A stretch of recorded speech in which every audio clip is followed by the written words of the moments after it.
Isa ang patay sa salpukan ng motorsiklo at tricycle sa De Venecia Highway Extension sa Dagupan City. Nagka-alerto si Russell Simorio.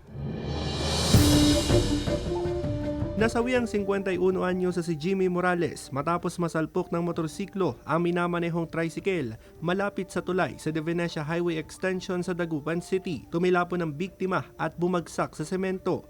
Ligtas naman sa aksidente ang 3 pasahero ng tricycle, kabilang ang 2 menor de edad.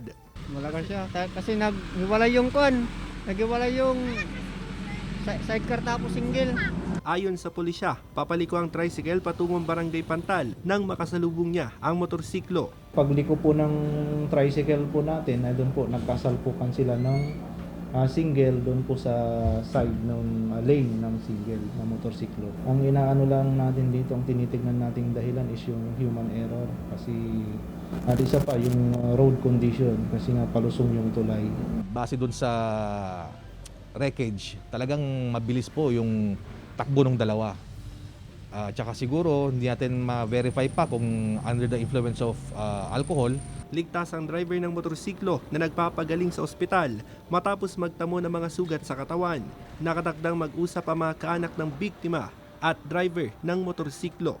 Pag binabagtas po natin yan ay magdahan-dahan lang po at mag-ingat para makaiwas po tayo sa aksidente. Kasama si Henry Domencil, Russell Simorio, Balitang Amyanan.